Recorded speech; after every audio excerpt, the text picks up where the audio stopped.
Chapter 29. Population Growth and Land. Chapter 8 examined whether farmland is A. deteriorating in the world as a whole, and B. being paved over in the United States at a rate that is very high relative to historical standards. On balance, neither is true. And Chapter 9 discussed the vanishing farmland scam. Chapter 6 examined the long-run possibilities for food production and found that potential supply is immense and expanding because of technology which already exists, making land become progressively less important. Now we continue those discussions by focusing on whether population growth will squeeze humanity toward the limits of food production because of the limited supply of land. We find that land will continue to be an ever-diminishing constraint, even with a growing population. It is common sense that population growth induces immiseration due to increased pressure on the land. Simple arithmetic shows that more people imply smaller farms per farmer, and hence a harder struggle to produce enough to eat until each of us is nightmarishly scratching out 3 skimpy meals from 18 hours work a day on a plot the size of a window box. More people, less land, in the words of one population control organization. The historical tendency over centuries past towards smaller farms is seen in Figure 29.1. Along with this specter hovers another, additional people causing land to be used up and ruined, especially in arid areas. The semi-governmental Smithsonian magazine editorializes that, in the desert, traditional, more primitive agricultural techniques using natural ecological cycles are all that will work, and that means small populations. The head of the Population Food Fund, Charles M. Cargill, M.D., writes that overpopulation contributes to deforestation and agricultural practices damaging to soil fertility. And according to the Christian Science Monitor, the will may be needed more to control population than to deal with the more obvious aspects of desertification. Even as knowledgeable a scholar as Bert Hosselitz, the founder of the important journal Economic Development and Cultural Change, in the mid-1950s wrote as follows: "Since rates of population increase show a tendency to remain high in most Asian countries, it is likely that great pressures for the extension of the agricultural area will remain. Hence, we have little reason to expect that Asian countries can hope to see within the next decades a decline in the absolute number of persons dependent upon agriculture for their livelihood. Agricultural population pressure is likely to be greater in future years." Yet the long sweep of history until the present reveals that population growth has not led to these apparently logical consequences for agriculture, as we saw in Chapter 5. Asia is thriving, contrary to all the dire forecasts of a few decades ago. And amazingly, since the first edition of the book, we find some African leaders concluding from the comparative economic performances of Asia and Africa that land is not a problem at all, perhaps just the opposite. Ugandan President Yoweri Museveni in 1992 said that people from East Asian countries with scarce resources and large populations may tend to be more disciplined than people who take life for granted. Some Africans have so much land that they don't know what to do with it. This comment must shock the U.S. State Department representatives in Africa who exert heavy diplomatic pressure on African governments to reduce the rate of population growth for the ostensible purpose of preventing the person-land ratio from falling. Unfortunately, the reasons for Africa's lack of progress are not so simple. Reducing the quantity of land per person is neither necessary nor sufficient to produce a high standard of living. Witness land-rich Australia. Africa's problems clearly stem from lack of economic freedom and a low starting level of education rather than lack of land. Both countries' experiences call into question the common-sense belief that population growth will inevitably cause bad effects by reducing the land supply. So, the world eats as well or better now than in earlier centuries, even in present-day poor countries, even though there are more people per unit of land.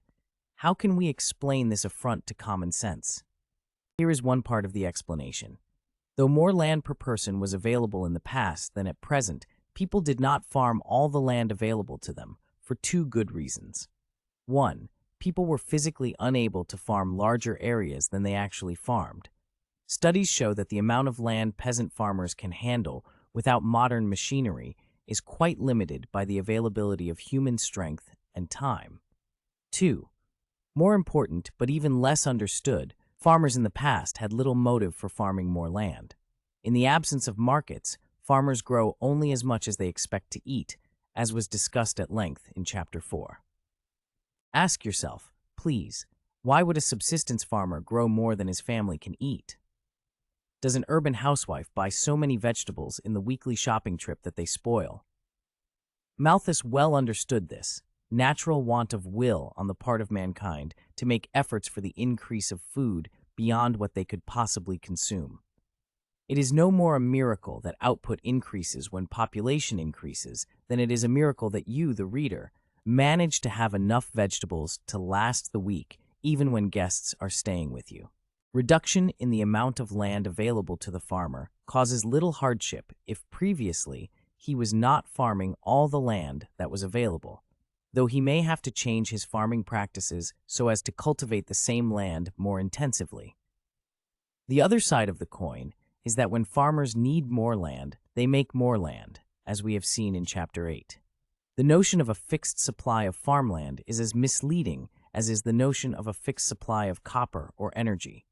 That is, people create land, agricultural land, by investing their sweat, blood, money, and ingenuity in it. But what will happen to the supply of land as income rises and people demand more food? Luxuries such as meat, which requires large quantities of grain as feed. Or to sharpen the question, how about the effect of a rise in income combined with an increase in population? If there were to be increased pressure on the land, we would expect the existing land to be worked more intensively, which would require additional labor. Therefore, we would expect to see a rising proportion of the labor force in agriculture. In Figure 29.2, we see that just the opposite has occurred in the U.S., as it has in all countries, including the poor ones. The proportion of people working in agriculture has continually declined, and may well decline forever, see Chapter 6. A decline in the proportion of people working in agriculture would be enough to sustain progress. But the data give us yet another picture that is so astounding that it seems weird. The absolute number of acres each farmer cultivates eventually rises when income becomes high, despite increases in population. When we look at data for the US, Great Britain, and other more developed countries given in Figure 29-3, we see that the absolute number of farm workers is going down, and therefore the absolute amount of land per farm worker is going up, despite the fact that the total population is going up, reversing the earlier trend seen in Figure 29-1. Please reread the preceding sentence carefully. It does not say that the proportion of the population working in agriculture is going down in the richer countries. Rather, it says something much stronger. The absolute number of farm workers is going down, and consequently the absolute amount of land per farm worker is going up in these countries. This fact makes it very clear that the combined increases of income and population do not increase pressure on the land, in contrast to popular belief, and opposite to the state of affairs in poor countries that have not yet been able to adopt modern farming methods. The extrapolation of this trend for the future is extraordinarily optimistic. As the poor countries get richer, and as their rate of population growth falls, they will reach a point at which the number of people needed to work in agriculture to feed the rest of the population will begin to fall, even though the population gets bigger and richer. So much for a long-run crisis in agricultural land caused by population growth. Let us push this idea even further in order to see how a simple-minded extension of trends can lead to absurd conclusions. A continuation of the present trend in the U.S., carried to the same absurdity as the nightmare described earlier, would eventually have just one person farming all the land in the U.S. and feeding everyone else. Where will this benign trend stop? No one knows. But as long as agriculture is pointed in this economically desirable direction, we need not be concerned about how far the trend will go, especially as there apparently are no technological or environmental forces to stop it. While countries are still poor, they cannot embark on a course of mechanization sufficiently intense to increase total output and at the same time reduce the total number of workers in agriculture. But at least the proportion of workers in agriculture falls as they modernize, as is already happening in almost every developing country despite population growth. And eventually, the total number of farm workers is likely to start falling too. This is not happening yet, but the poorer countries can expect eventually to experience the same trend that was at work in the past in the now rich countries. A quick bit of economic education. Upon viewing the decline in the agricultural labor force, some quibbler will say, but what about all the jobs in agriculture that are lost? Job destruction, as Richard B. Mackenzie puts it, is a confusing label for the very essence of economic progress, making a given amount of goods with fewer people. This not only enables us to have more goods, but it makes the labor of life easier and more enjoyable. If 7 million jobs had not been lost in American agriculture since the 1930s, a decline from 10 million to 3 million farmers, while population doubled, scores of millions of Americans would still be eking out short, painful, and poor lives in subsistence farming by following a mule and farming with hand implements, taking the kids out of school most of every year to help get the crops in. Nostalgia for that sort of life is never found among those who have experienced it. For an extraordinary account of this rural poverty, see William Owen's A Season for Growing. Before we consider historical examples, it is useful to look at figure 29-4 and note that neither population density per unit of arable land or per unit of total land provides a compelling explanation of whether a country is rich or poor. Historical examples. The increase in agricultural output as population rises, with or without an accompanying rise in income, has in most countries been accomplished largely by increases in the amount of land that has been farmed. This accounts for the land statistics that we saw in Chapter 8. As population increases, people build more arable land in response to the increased demand for food. Let's consider some examples. Ireland. In the late 18th century and the first half of the 19th century in Ireland, a period of very rapid population growth, peasants invested a large amount of labor in new lands, even though they did not own the land. Every new holding, marked out in mountain or bog, made possible the creation of a new family. The state, for all the advice of government committees and private investigators, played no significant part in works of drainage and clearance until the time of the famine. The landlords, with outstanding exceptions, were hardly more active. The main agent of reclamation was the peasant himself. In spite of the immense discouragement of tenurial relationships which increased rent in proportion, or more than in proportion, to the increase in the value of his holding, he steadily added an acre or two a year to his cultivated area, or his sons established themselves on land hitherto unused. The peasant and his children were driven to such arduous and unrewarding work by the two forces which give their distinctive character to many of the institutions of the Irish countryside: the pressure of population and the landlord's demand for ever-increasing rents. Evidence for the rapidity of Irish land expansion is clear.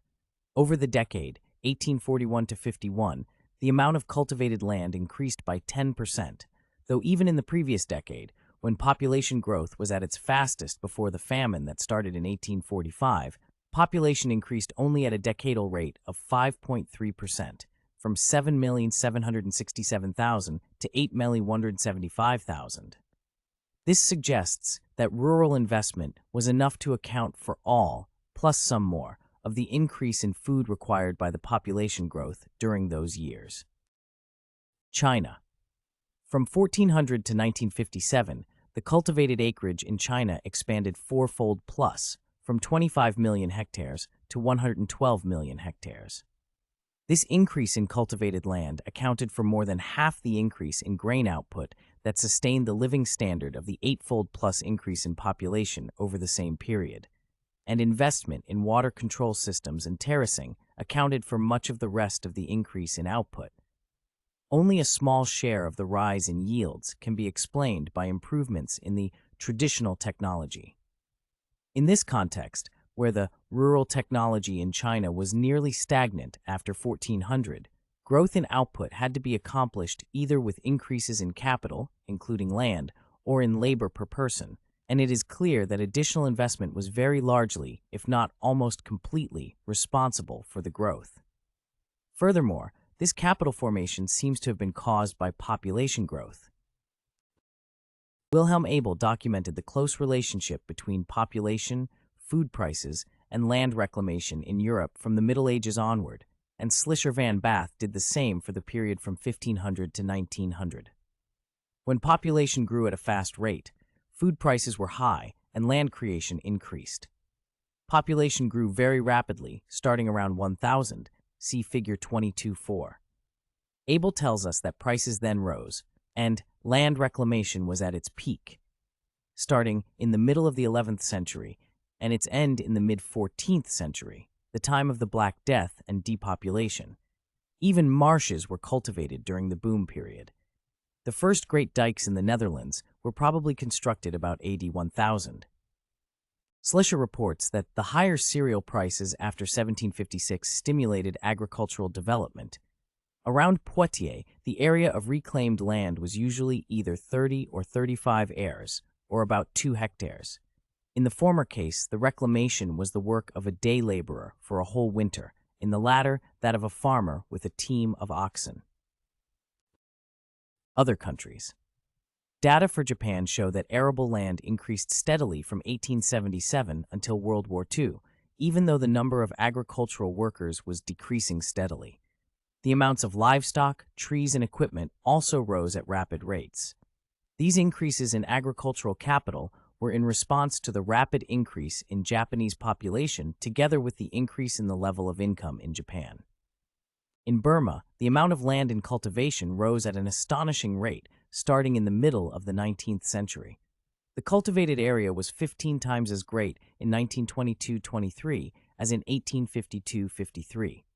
Over the same period, population increased by a factor of almost 5. In addition to the increase in population, the opening of the Suez Canal, 1869, enabled Burma to sell its rice to Europe. Both these forces gave Burmese farmers an incentive to reclaim land, and they did so with extraordinary rapidity until World War II, when millions of acres were again overrun by jungle. The foregoing examples show that in the poorer agricultural countries, the creation of new land has been the source of most of the long-run increase in agricultural output, which has kept up with population growth. But what will happen when there is no more wasteland to be converted into agricultural land? Not to worry, we can be quite sure this will never happen. As the available land for crops becomes more and more costly to transform into cropland, farmers will instead crop their existing land more intensively.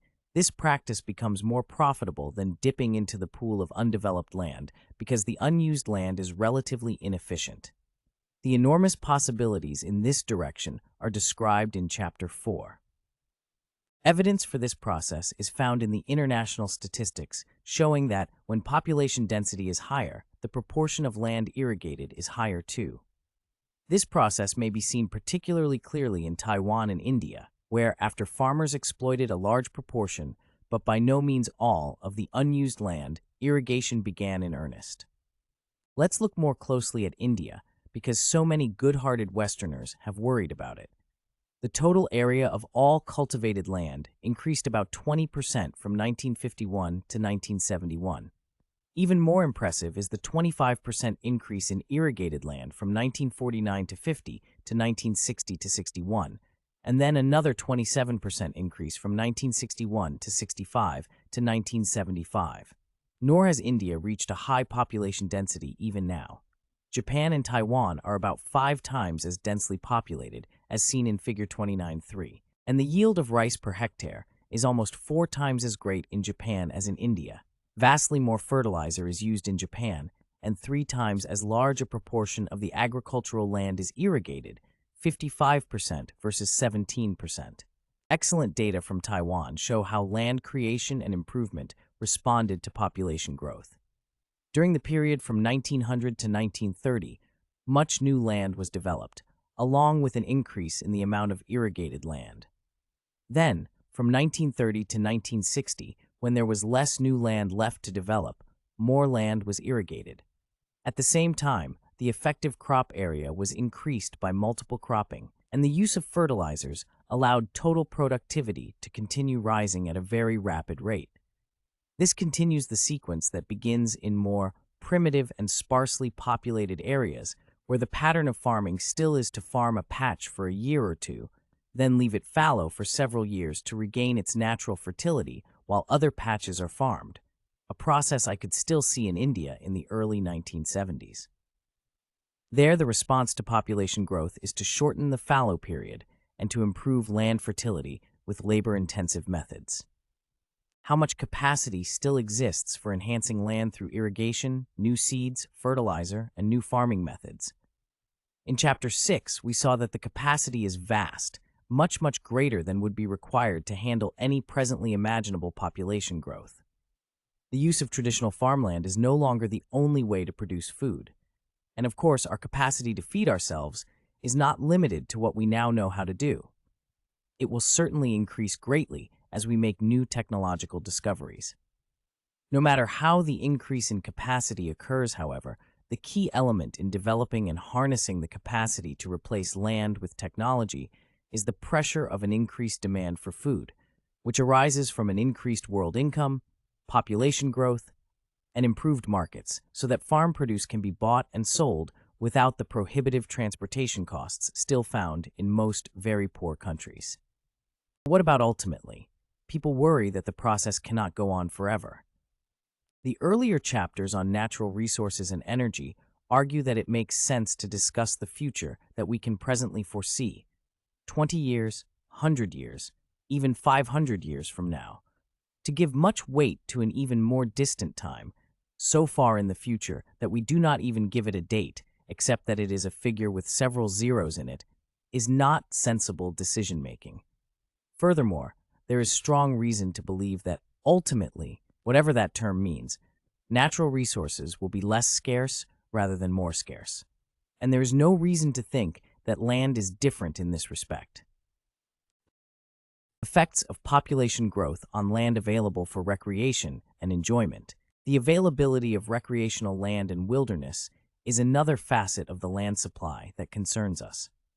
People worry that population growth and an increasing use of land for cities, roads, and agriculture will reduce the amount of recreational land. It would seem obvious that a larger number of people must imply less recreational land and the disappearance of wilderness. But like many intuitively obvious statements about resources, this one is not correct. Facts. Recreational and wilderness land area has been growing by leaps and bounds during the period for which data are available. Land dedicated to wildlife areas, national and state parks, and recreational uses has risen from 3.3 million acres in 1900, plus another 46.5 million acres in the National Forest System, to 10.6 million acres, plus 160 million in 1930, 49 million acres, plus 181 million in 1960, to 176 million acres, plus 186 million in forests in 1990, see Figure 29.5. More important than the area of land given over to recreation is the accessibility of recreational land and wilderness to the potential user. Because of the better means of transportation, the increased level of income, and the larger number of vacation and weekend days off, to which population growth has contributed over the centuries, the average person in a well-off country now has far greater access to many more types of recreational land than in any earlier time. The average American is now richer in ability to enjoy resort areas, recreational areas, and the wildest of wilderness than was a king 200 or 100 years ago. To put it in economists' terms, the cost of a day in the wilderness has steadily gone down, and the time and money available to enjoy it has gone up, owing in part to population growth, and there is no reason to expect a change in this trend in the future. On the other hand, the value of a day in the wilderness may have decreased as the number of people sharing it has gone up. This tempers somewhat the generally positive conclusion reached above, but not enough to invalidate it. The benefits to the individual American can be seen in the rapidly increasing numbers of visits to principal recreation areas, as seen in Figure 29.6. Of course, one may look upon the increased numbers of visits as an indication that the wilderness is not so isolated anymore, and hence that it is less desirable. The point of view of an 18th century prince who wished to enjoy the entire forest all alone and could afford to do so. That imperial attitude differs from the democratic assumption that more people sharing in the enjoyment of something is a good thing, even if the experience is not perfect for any one of them. This section on recreational land has regrettably been limited to the US because I have not been able to assemble data for other parts of the world. And the complexities of the analysis also would be greater if we were to try to make economic and ethical sense of the conflict between, on the one hand, recreational land in foreign countries, and on the other hand, agricultural land devoted to larger and smaller rates of population growth in those countries. It is worth pointing out, however, that despite its very high population density, even China has for some time been engaged in an extensive effort to restore the forests that earlier had been cut down to push agriculture higher up the mountain slopes. The purpose of the Chinese reforestation is mainly to preserve the land from erosion, but the outcome will also be a boon for recreation. So high population density is seen to be consistent with increasing forest areas even in China. More generally, after centuries of decline, the volume of trees is increasing not only in China and the United States, and the total area of the world under forests shows no signs of decline over the decades, as Figure 10.7 shows. Of course, the global trend includes regions of decline as well as of growth. Tropical rainforests are being reduced, for example, though nowhere near so fast as the public thinks.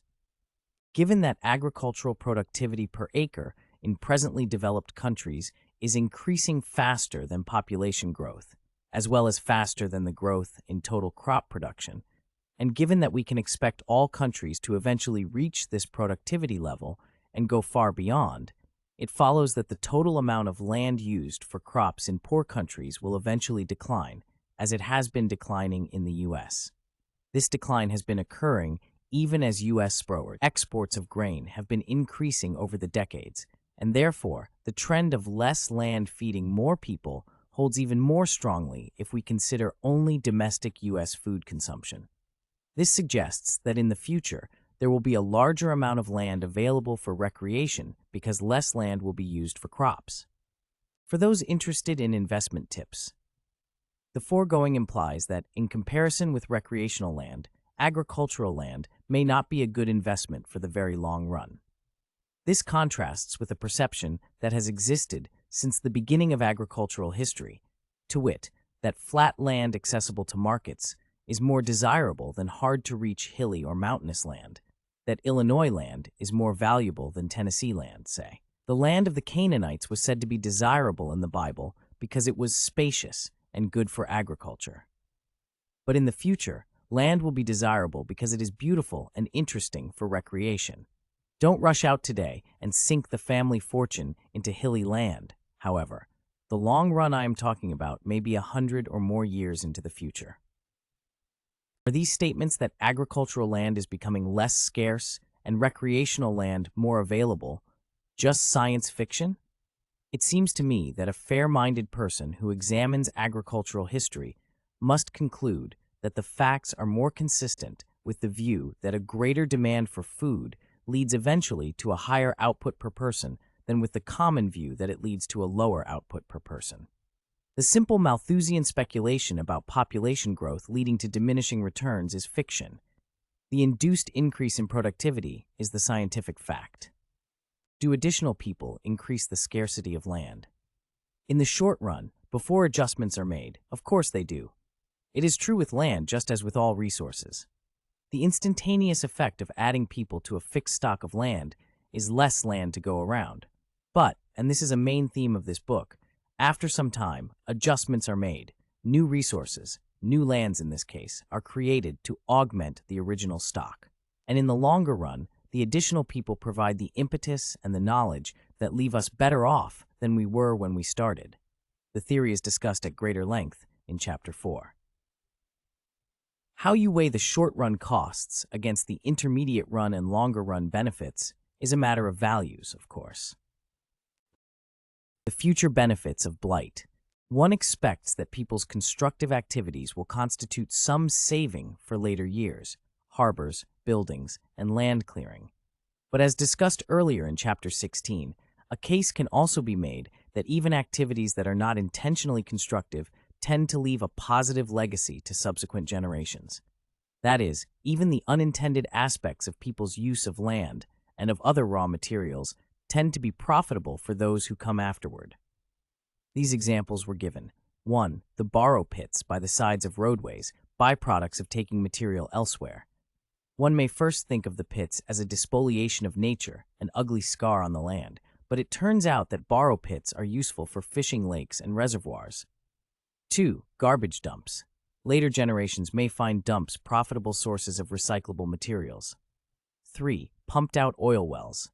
The empty hole is likely to have value to subsequent generations as storage for oil or other fluids, or for some as yet unknown purposes.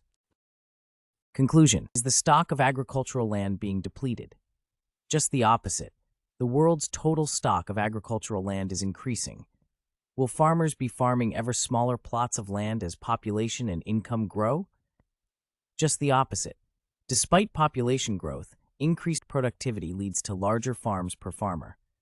Does population growth in the U.S. mean that too much good agricultural and recreational land is being paved over at the expense of agriculture and recreation? Flatly no.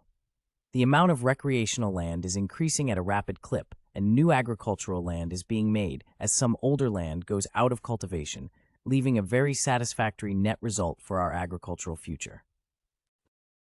Population, land, and war. The traditional economic motive for war, acquiring farmland, is fast disappearing as an indirect result of population growth. For economically advanced nations, it does not pay to make war to get another nation's agricultural territory.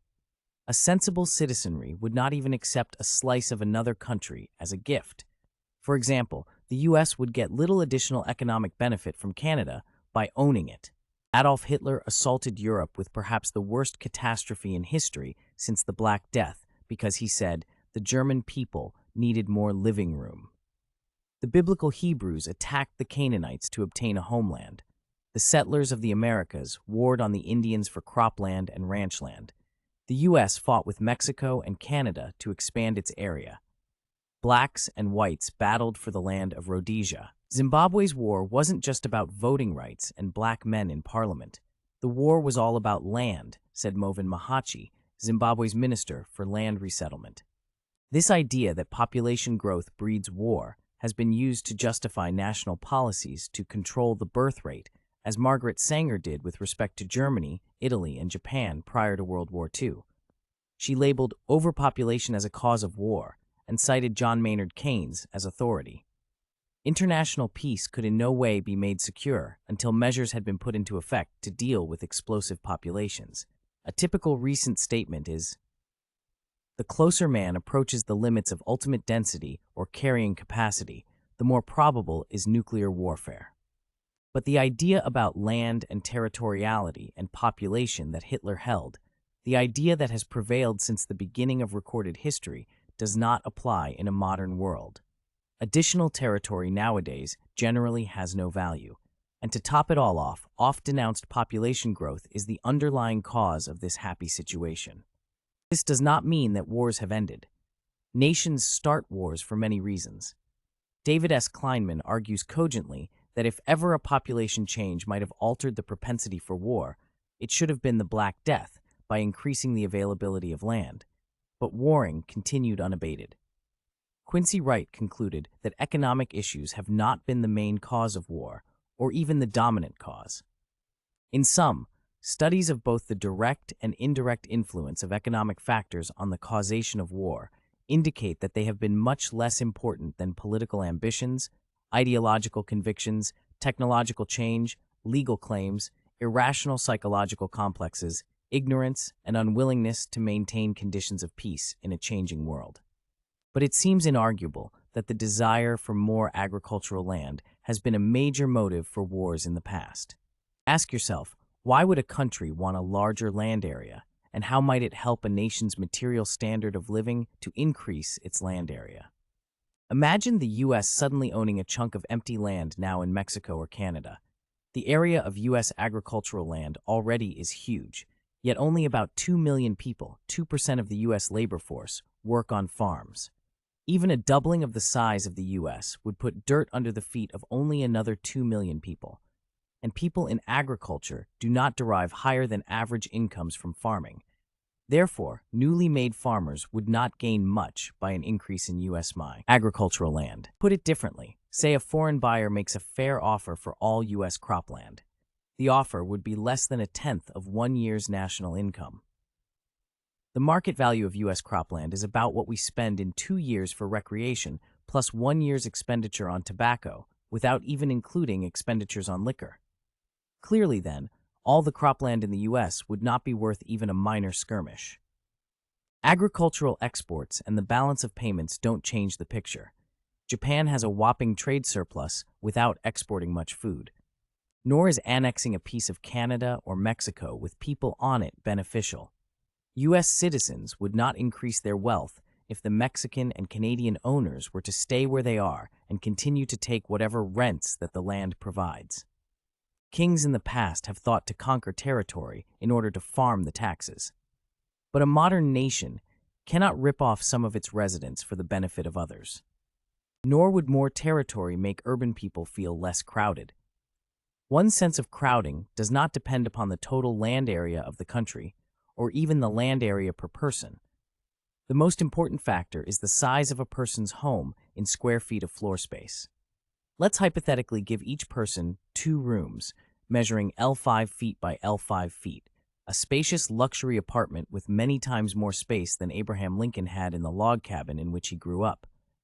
If high-rise housing with that much space were built to the height of the Sears Building in Chicago, or the World Trade Tower in New York, or even the Empire State Building, 55 million people could live on Manhattan Island, while more than 1 billion could live within the land area of New York City.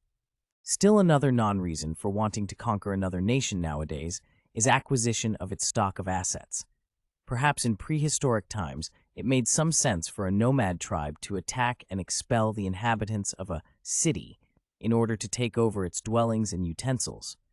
But nowadays, if the conquering country is as rich as the conquered, it already has a stock of assets with which its population works.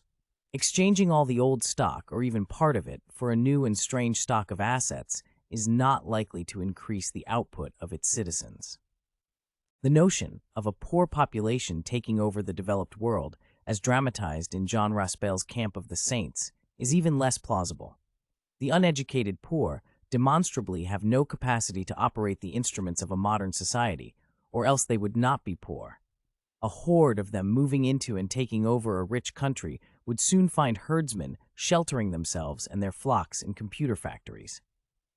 As someone once remarked, if Indians and Americans exchanged countries, in a few decades the U.S. would look like India now and India like the U.S. On the other hand, if Indian newborns and American newborns exchanged educational upbringings at birth, the countries also would exchange appearances very rapidly. The process by which we come to this astonishing state of affairs is even more astonishing. A spurt of population growth, or of income, inevitably puts short-run pressure on resources such as agricultural land.